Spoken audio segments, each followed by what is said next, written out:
O primeiro procedimento que eu vou mostrar para vocês é um procedimento conhecido como mini prep, que nada mais é do que a recuperação de um plasmídio que está dentro de uma célula, ou uma célula bacteriana, ou uma célula de levedura.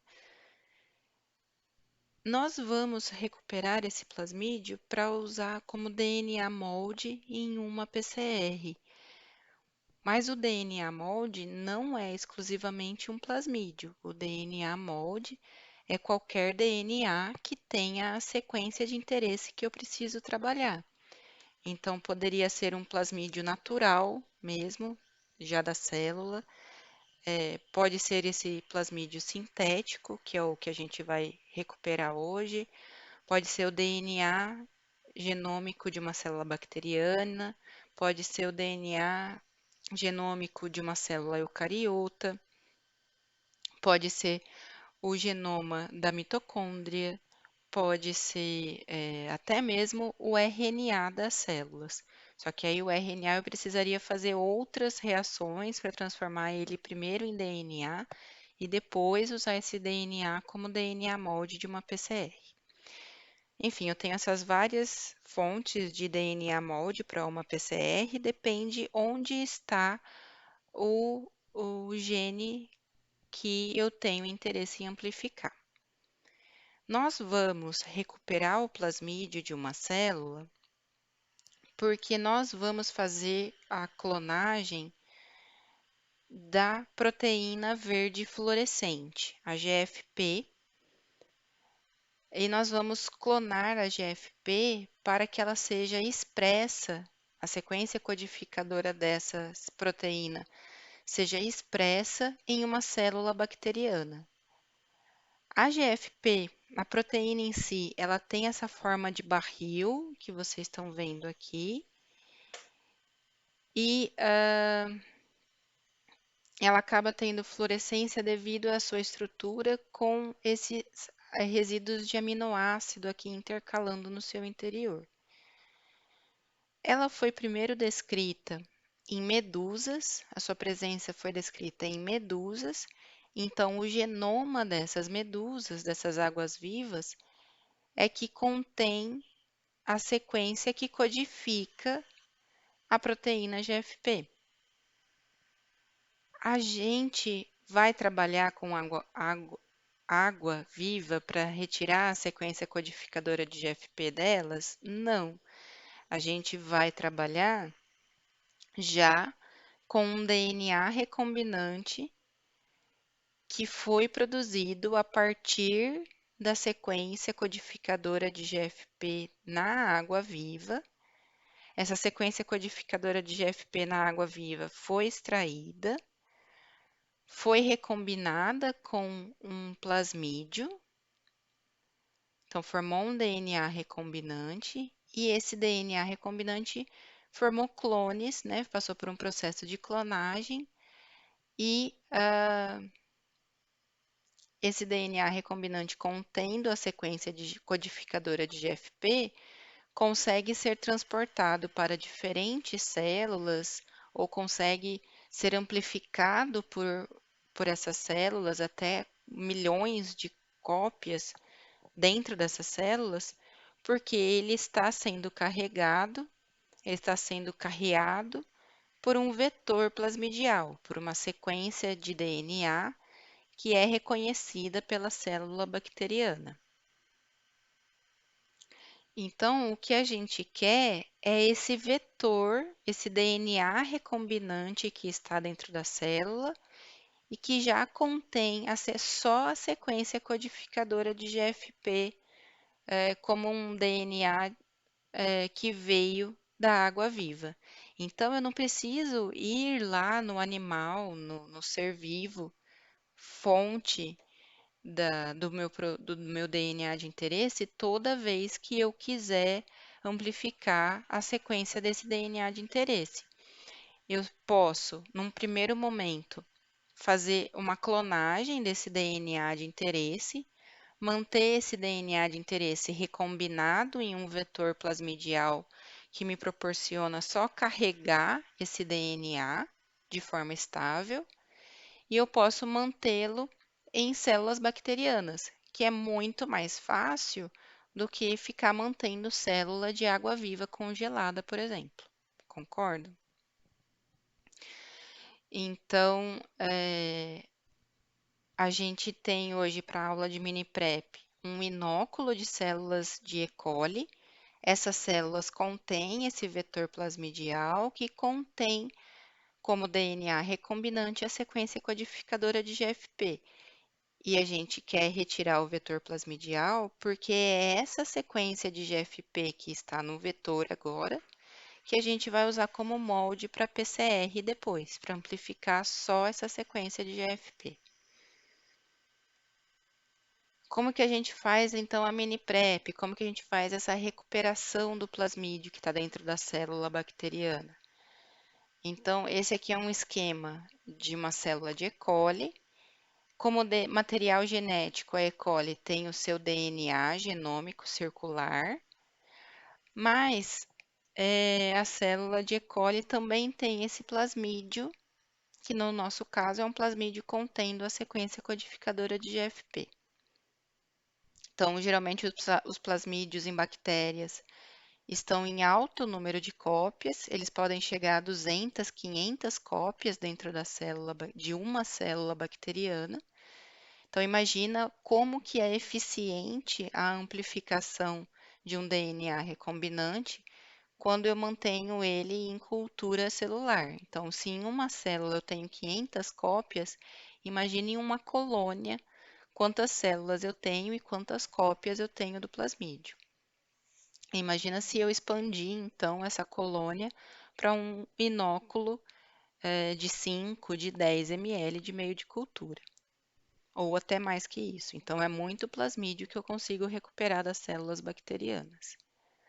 Para recuperar esse DNA, ele está dentro da célula bacteriana. Dificilmente ele vai passar por algum poro e sair da célula bacteriana sem prejudicar essa célula. Então, vamos já quebrar a célula bacteriana. Vamos adicionar um tensoativo que é o dodecil sulfato de sódio para lisar a parede e a membrana celulares. E também para manter proteínas desnaturadas. E vamos adicionar também hidróxido de sódio nessas células. O hidróxido de sódio vai elevar o pH dessa amostra para cerca de 12. Então, eu vou trabalhar com uma solução em meio bem alcalino. Essa solução em meio alcalino vai desnaturar proteínas, vai desnaturar o DNA genômico, mas não vai desnaturar o DNA plasmidial. Logo em seguida a esse processo de lise e desnaturação, eu vou neutralizar essa solução adicionando acetato de sódio em pH de cerca de 5,2. Com essa neutralização, proteína e DNA genômico vão precipitar. O DNA plasmidial que não foi degradado pelo hidróxido de sódio vai ser neutralizado junto com a solução e vai ficar em solução. E aí eu consigo separar tudo que está precipitado, tudo que está nessa massa e o que está em solução por meio de um processo de centrifugação. Os plasmídios estão na solução, o DNA genômico e restos celulares vão ficar no precipitado. Por que que o DNA plasmidial não por que que ele não é desnaturado quando eu elevo o pH dessa solução? O DNA plasmidial, por ser circular e pequeno, ele tem uma capacidade de ou ficar relaxado, como está aqui nessa fotomicrografia, então ele está circularzão, relaxadão.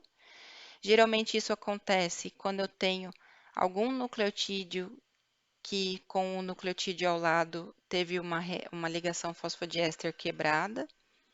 Então, com isso, o DNA acaba perdendo a sua torção e fica relaxado.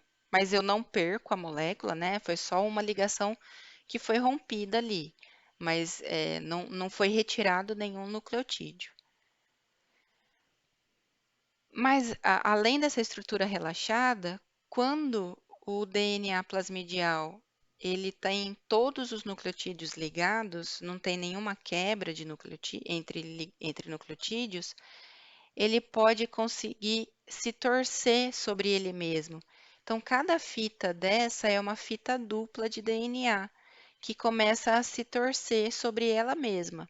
É a mesma coisa que se a gente pegar as duas pontas de uma borrachinha de dinheiro e começar a rodar, segurar um lado e começar a rodar o outro lado. Eu começo a torcer aquela borracha de dinheiro que é circular, eu começo a torcer sobre ela mesma. Primeiro eu tenho torções grandes e conforme mais eu rodar, mais eu vou torcionando, mais fino,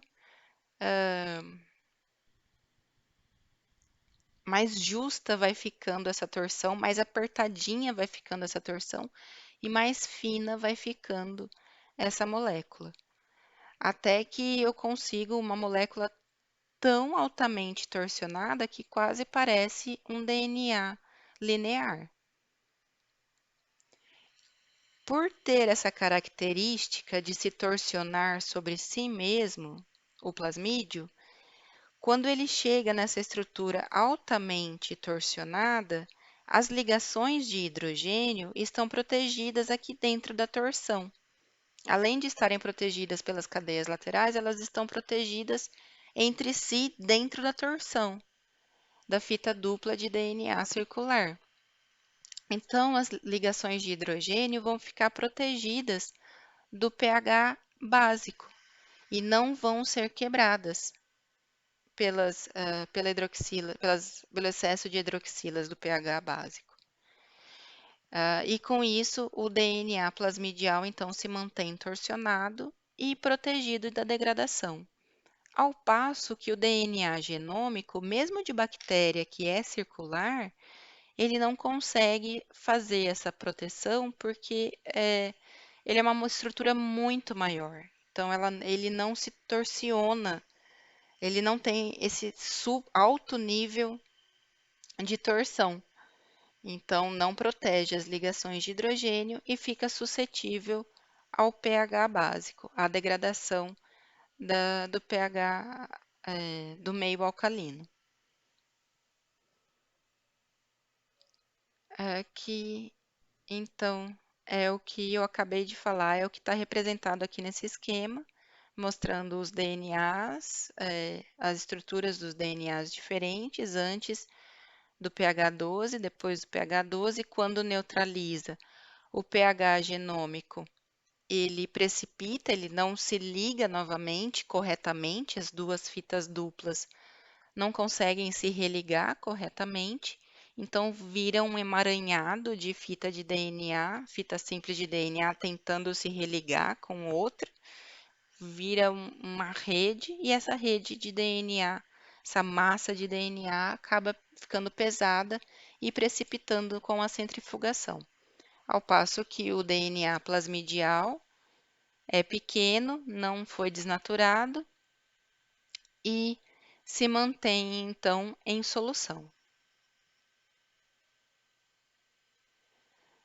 Depois que eu realizar esse processo de centrifugação da amostra para separar proteínas, restos celulares, DNA genômico do DNA plasmidial, eu vou pegar só essa soluçãozinha aqui do DNA plasmidial e vou colocar em uma coluna, que tem no, na, é esse frasquinho aqui, ó, dessa imagem. Essa coluna é essa estruturinha aqui que está dentro do tubo. Então, isso aqui é um tubinho de 2 ml e aqui dentro eu tenho uma estrutura que aqui onde está vermelho, ali existe uma membrana de purificação. Essa estrutura toda que entra dentro do tubinho, eu chamo de coluna, todo mundo chama de coluna de purificação, e a membrana está aqui perto da extremidade dela. Essa membrana é uma membrana composta de dietiletanolamina, né? Então, né, é uma coluna de sílica, desculpa, ela é uma membrana de sílica, e essa membrana de sílica tem uma extremidade, ela tem grupamentos dietil, então dietiletanolamina. Vejam aqui, quando eu estou num meio neutro, esse nitrogênio da amina, ele tem um par de elétrons livres, ou seja, esse grupamento aqui ligado na membrana tem uma carga negativa. Só que o DNA, devido aos grupamentos fosfato das cadeias que formam a estrutura externa da dupla fita, o DNA acaba tendo uma carga negativa.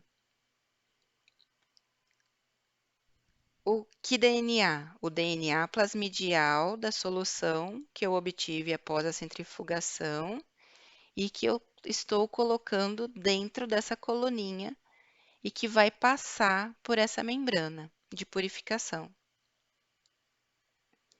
Então, se eu tenho esse dietiletanolamina com carga negativa, o DNA não vai se ligar nessa membrana de purificação.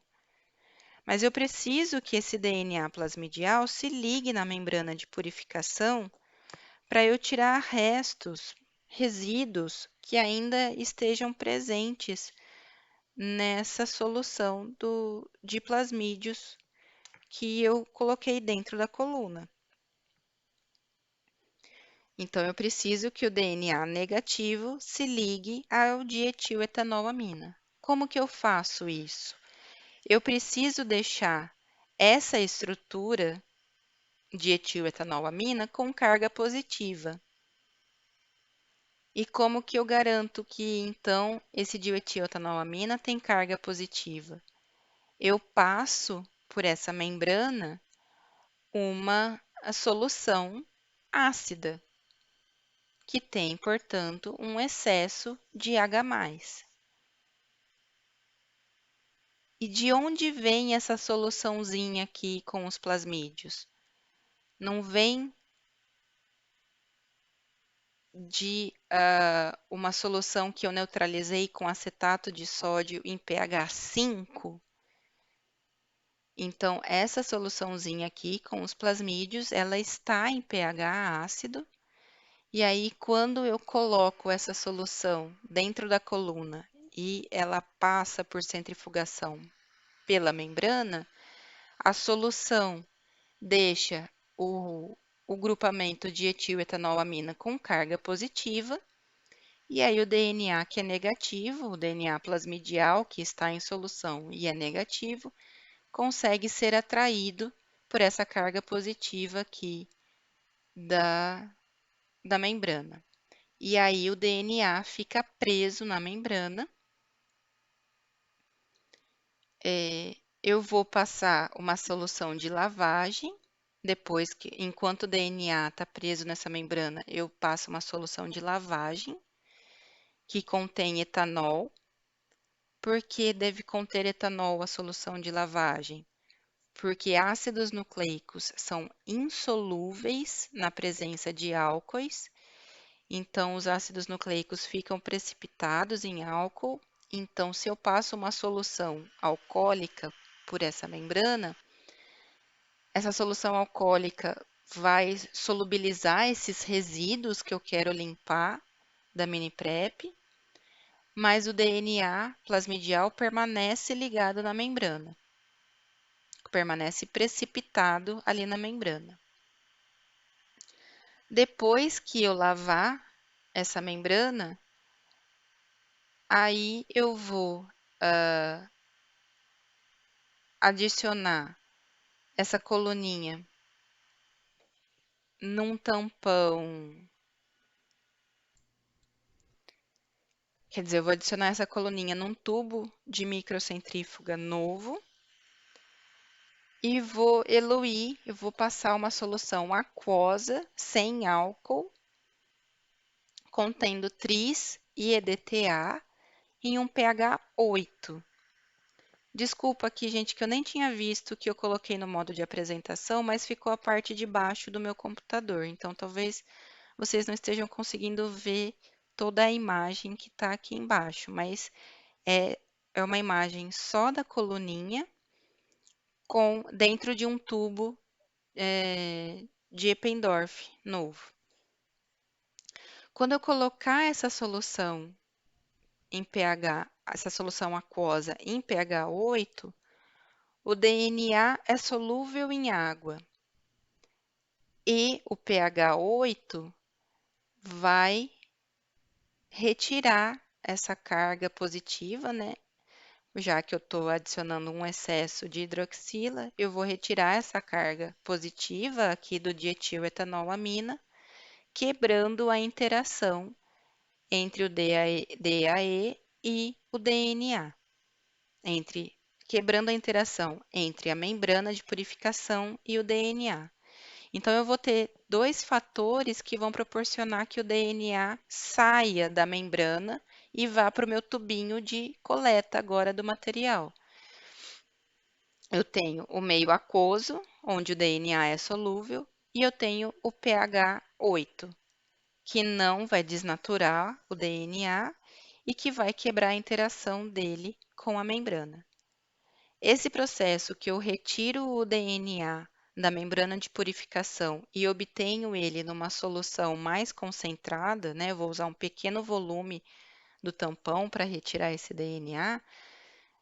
Esse processo que eu obtenho o material que eu quero, passando um líquido pela membrana, chama-se eluição. Então, eu vou fazer esse passo de eluição com um tampão em tampão tris-EDTA em pH 8, fazendo a centrifugação e depois o DNA é coletado então no fundo do tubo. Que aí vocês vão ver exatamente todos esses passos, então desde o passo da desnaturação até o passo da eluição, vocês vão ver no vídeo a seguir. E vocês vão ver também como que a gente checa que nesse material, nessa solução, realmente eu tenho DNA plasmidial por meio da aplicação de uma amostra dali, do tubinho, em gel de agarose. Qualquer dúvida, por favor, me escrevam ou perguntem durante as aulas. Bom, e agora segue o vídeo da mini prep. Pessoal, eu fiz um inóculo.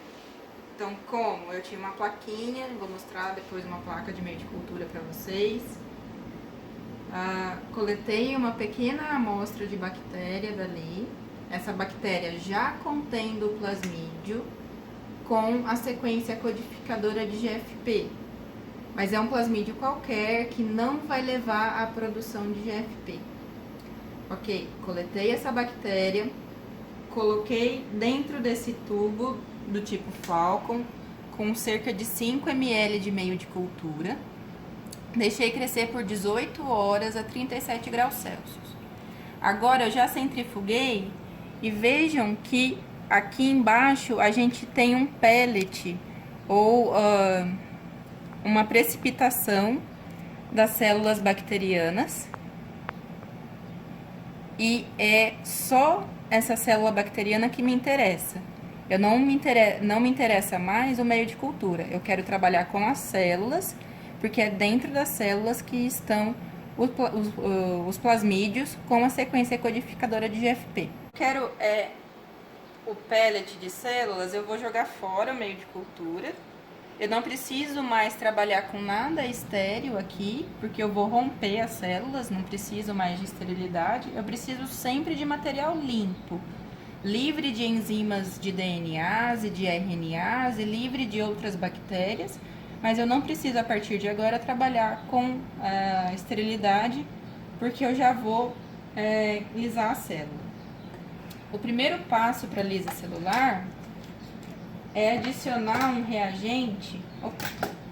Eu vou adicionar 250 microgramas. Então, 250 microlitros, desculpa. Como que eu adiciono 250 microlitros? Eu tenho esse micropipetador, ele vai até 1000, ele vai de 100 a 1000. Geralmente os micropipetadores, o mínimo deles é 10% do volume máximo que está marcado no topo do micropipetador. Como esse aqui vai até 1000, quando ele está marcado 1000, o 1 fica aqui onde está vermelhinho, 0 e 0. Então parece 100, mas na verdade, como o máximo dele é 1000 e o vermelhinho está aqui em cima, eu sei que esse vermelhinho é o milesimal. E aí, quando eu deixei marcado 25, significa 250. Não tem a quarta casa aqui, ela simplesmente não aparece. Eu coloquei uma ponteira nesse micropipetador. E agora, eu vou apertar o pistão dele até a primeira parada que ele tiver. Então, vou apertar, obstruir o meu... Eu encontrei um obstáculo aqui, eu paro de apertar, mas eu paro de forçar, na verdade, mas mantenho o pistão apertado. Vou até a solução, chamada solução de ressuspensão.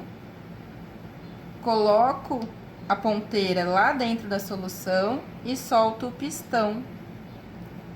Quando eu soltar o pistão, o líquido vai subir aqui na ponteira. Então, eu peguei os 250 microlitros que eu precisava dessa solução de ressuspensão. E, na verdade, eu vou colocar aqui em cima de onde está o meu pellet de células. E vou ressuspender esse pellet de células, vou misturar ele nessa solução.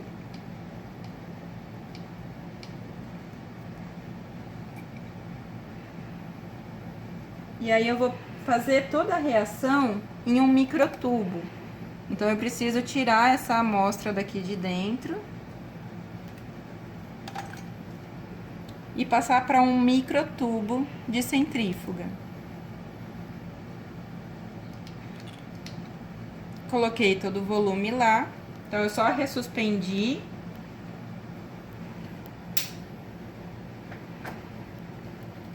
Agora, o que eu preciso fazer é, imaginem o seguinte, o plasmídio está dentro da célula. Eu preciso romper, quebrar essa célula para que o plasmídio venha para fora da célula. O plasmídio é DNA, é um DNA pequeno, perto do DNA genômico da bactéria, mas imaginem que ao romper a célula bacteriana, eu tenho ali DNA genômico plasmidial, proteínas e todas as organelas da bactéria sendo expostas. Ok. Primeiro passo, como que eu vou lisar a célula? Eu vou adicionar um segundo reagente, que é composto de tensoativo, é composto do desilsulfato de sódio, e por uma base, que é o hidróxido de sódio. O tensoativo, ele é capaz de lisar a parede bacteriana, a parede e a membrana bacteriana. Vou homogeneizar. E o hidróxido de sódio vai manter essa solução em pH básico. E essa solução vai ficar em contato aqui por 5 minutos. Então, vamos esperar 5 minutos. Passados os 5 minutos, nós vamos adicionar uma solução neutralizante de acetato de sódio em pH 5. Com o hidróxido de sódio na solução anterior, o pH da minha solução aqui com o pellet de células lisado, ele ficou um pH básico. Agora eu preciso neutralizar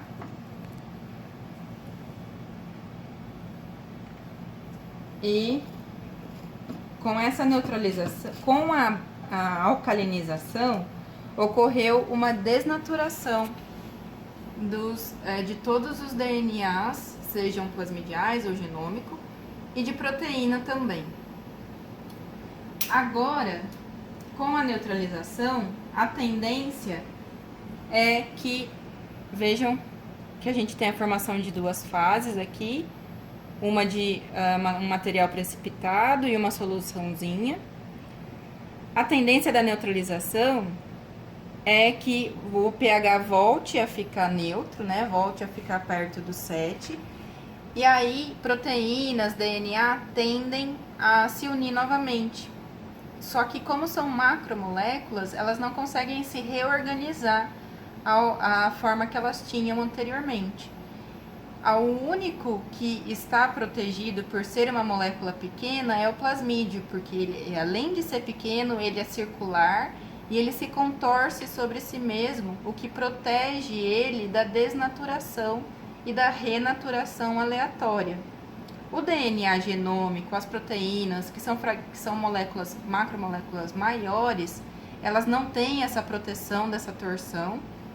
Então, na hora de renaturar, eles renaturam aleatoriamente. E por isso eles acabam precipitando.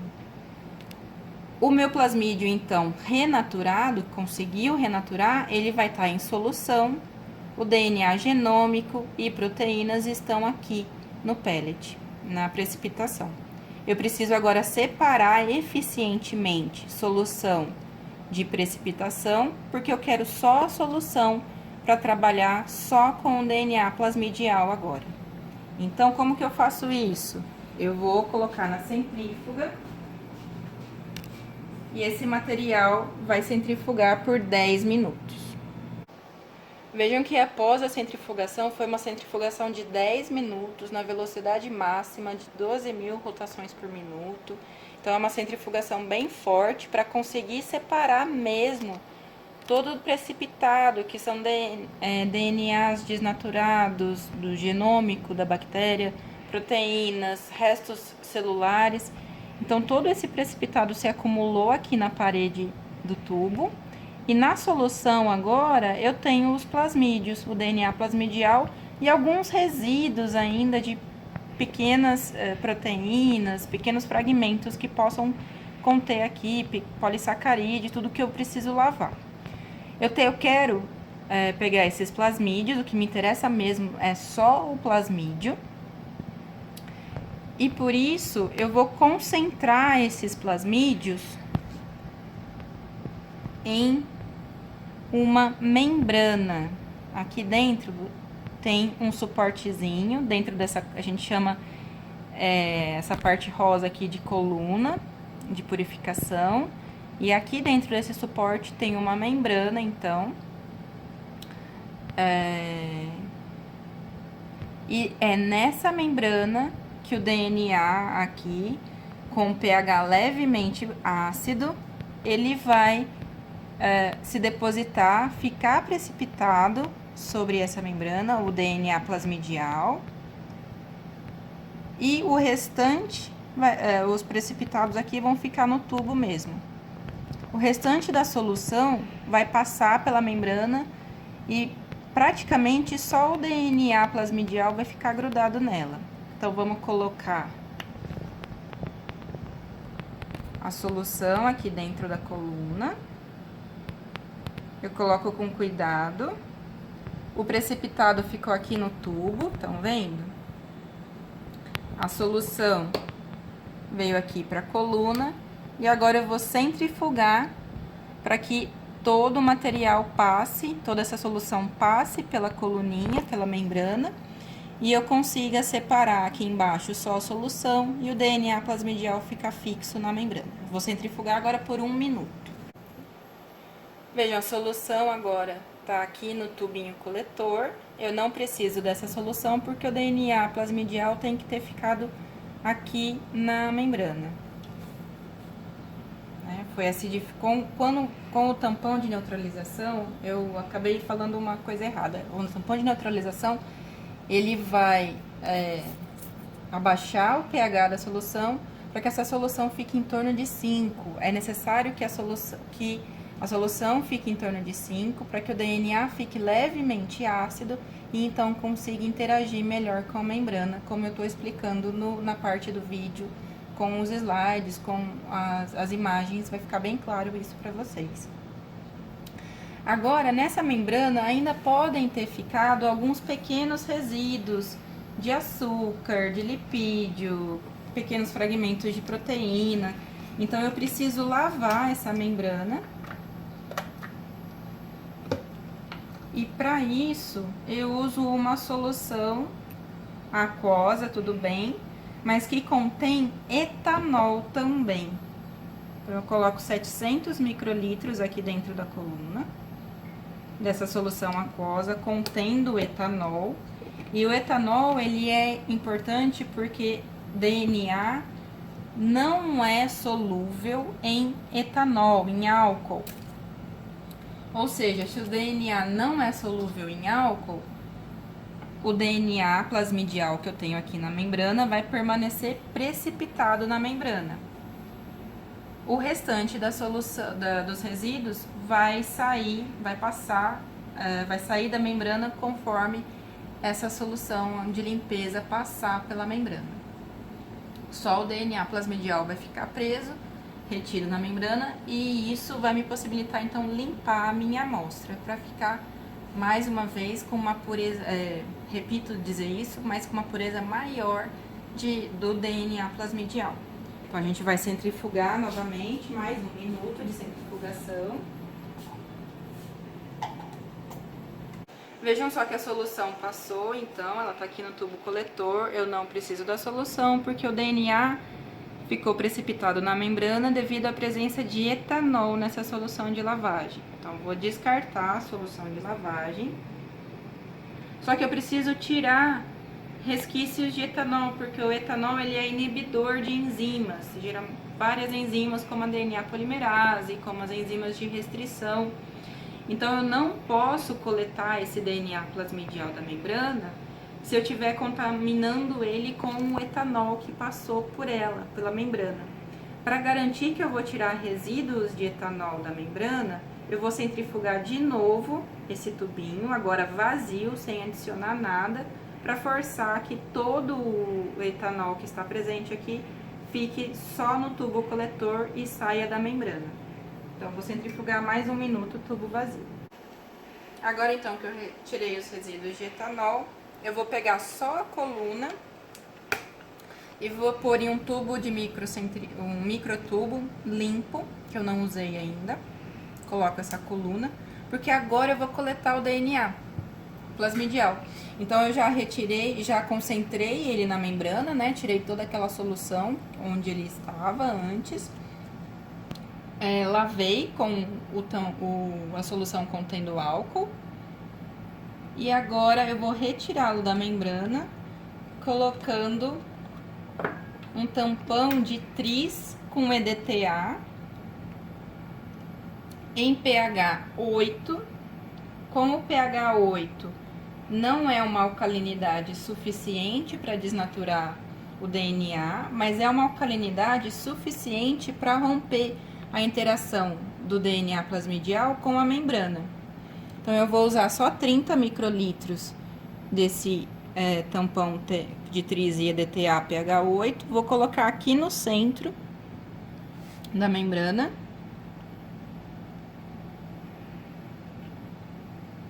E vou centrifugar mais 1 minuto. E aí, na solução que eu tiver, depois da centrifugação, a solução que eu tiver aqui no fundo do tubo é a solução que contém o DNA plasmidial. Como que a gente vai ver isso? Por quantificação, pela fluorescência do DNA e por gel de agarose com a presença de brometo de etídio. Então, na fluorescência do brometo de etídio intercalando o DNA plasmidial. centrifugar e aí a gente já checa a presença desse DNA. Então, estão vendo que tem um meniscozinho aqui? Essa é a solução uma solução de tris-EDTA pH8, como eu falei, agora contendo o DNA plasmidial, porque essa solução, que é aquosa e o DNA é solúvel em água, ela passou pela membrana. Como essa solução tem pH 8, esse pH alcalino não desnaturou o DNA, mas foi capaz de quebrar a interação do DNA com a membrana. E agora o DNA plasmidial tá aqui na membrana, então.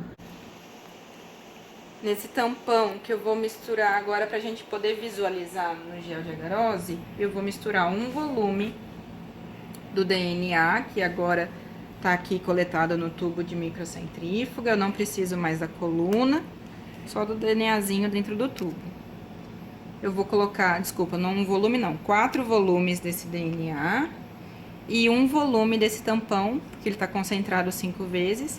E esse tampão, vejam que ele tem essa cor azulada, porque ele tem azul de metileno e xileno cianol. São 2 corantes que eu consigo visualizar sem a necessidade da fluorescência. E são 2 corantes que vão acompanhar fragmentos pequenos e grandes de DNA.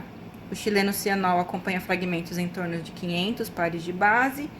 E o azul de metileno acompanha fragmentos em torno de 2.000 pares de base de DNA.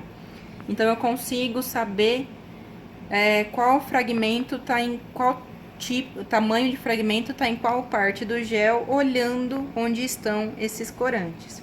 E esse tampão, ele também contém glicerol, que é para dar uma densidade para o DNA, e o DNA ir para o fundo do poço daquele gel que a gente preparou antes.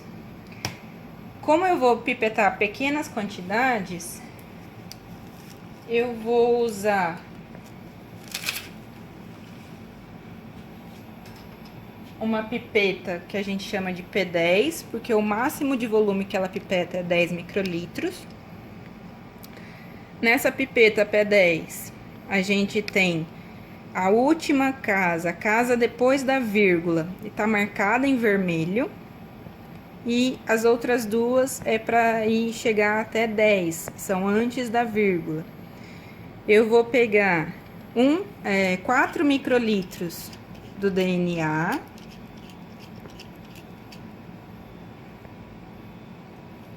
Então, 4 microlitros é 0, 4. Aqui é como se tivesse a vírgula e o 0 vermelho é depois da vírgula. Vou pegar 4 microlitros desse DNA, que a gente acabou de fazer a recuperação dele. Vou colocar nesse papelzinho aqui.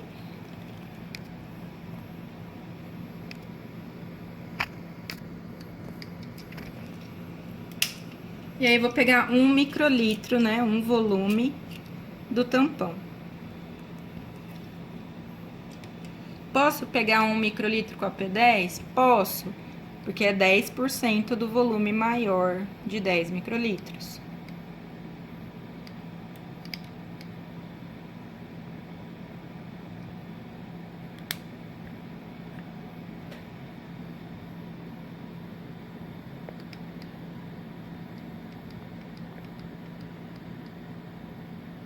Misturo as 2 amostras e agora eu vou colocar no gel de agarose.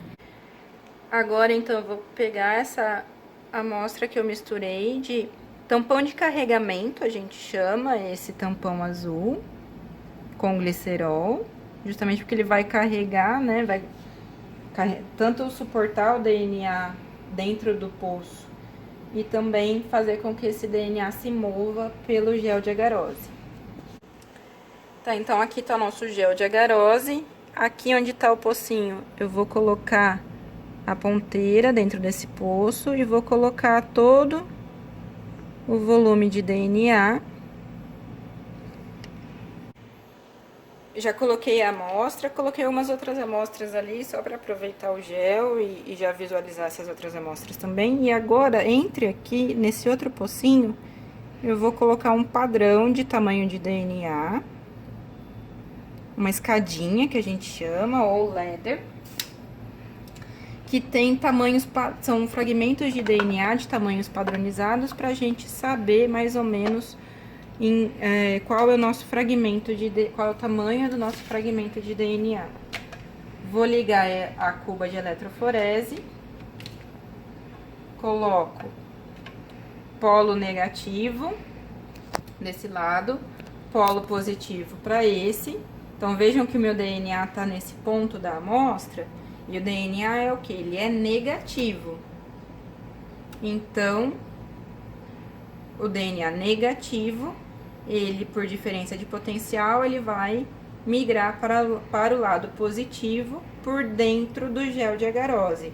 Então, a malha do gel de agarose, conforme o DNA for migrando por diferença de potencial, a malha do gel de agarose vai separar os diferentes tamanhos de fragmento de DNA. Embora aqui a gente só vai ver fragmento no nosso ladder, na nossa escadinha, né? O DNA, a amostra que eu coloquei agora de tamanhos padronizados de DNA. Porque a outra amostra que a gente tem é um DNA plasmidial, então é só o DNA circularizado. Não é nada fragmentado, não é nenhum DNA linear com tamanho fragmentado. Coloquei os dois eletrodos, vou ligar a fonte e a gente vai esperar então um tempo para separar esse DNA, e então a gente vai visualizar a presença dele. Olha só o gel que a gente aplicou, agora a gente consegue ver o azul de metileno aqui nessa faixa e o xileno cianol aqui embaixo, em roxo. Então aqui a gente sabe que tem, aqui próximo ao xileno tem fragmentos de 500, aqui próximo ao azul tem fragmentos de 2000 pares de bases. A gente não vai precisar separar muito esses fragmentos, porque a gente só quer ver a presença do DNA plasmidial que a gente acabou de retirar da bactéria. E aí, eu vou explicar mais no vídeo da teoria para vocês. Não tem um tamanho, quando tem um DNA circular, a gente não consegue checar o tamanho desse DNA circular. Depende da torção dele, a gente pode ver mais de uma banda ou uma banda só, que não é de acordo com o tamanho do DNA plasmidial. Eu explico depois isso para vocês. Eu só quero mostrar para vocês que a gente vê a presença desse DNA plasmidial que a gente retirou da bactéria, checando justamente a fluorescência dele no gel de agarose. Então, eu sei que as amostras se separaram um pouco, né? Porque os dois corantes estão separados. Isso aqui é só corante para indicar pra gente mais ou menos onde a amostra já passou, até onde a amostra de DNA já passou pelo gel, tá, gente? Isso aqui eu não tô vendo DNA aqui com esses dois corantes. Eu preciso agora da luz ultravioleta para ver a fluorescência do DNA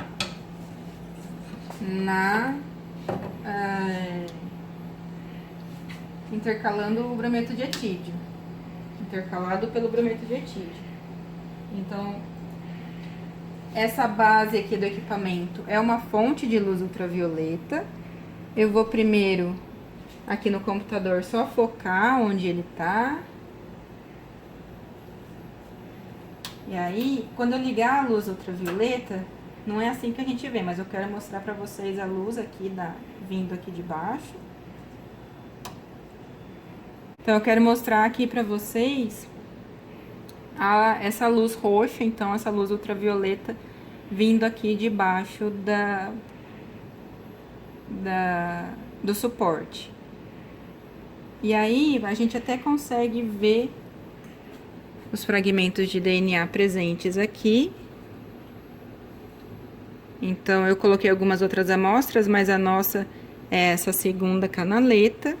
E do lado tá aquele padrãozinho de tamanho de DNA. Eu vou colocar essa imagem no computador, que fica mais fácil da gente visualizar do que vendo por aqui. Só um minutinho. Então, gente, eu só vou mostrar rapidinho aqui pra vocês, depois eu coloco essa imagem do gel no vídeo da aula.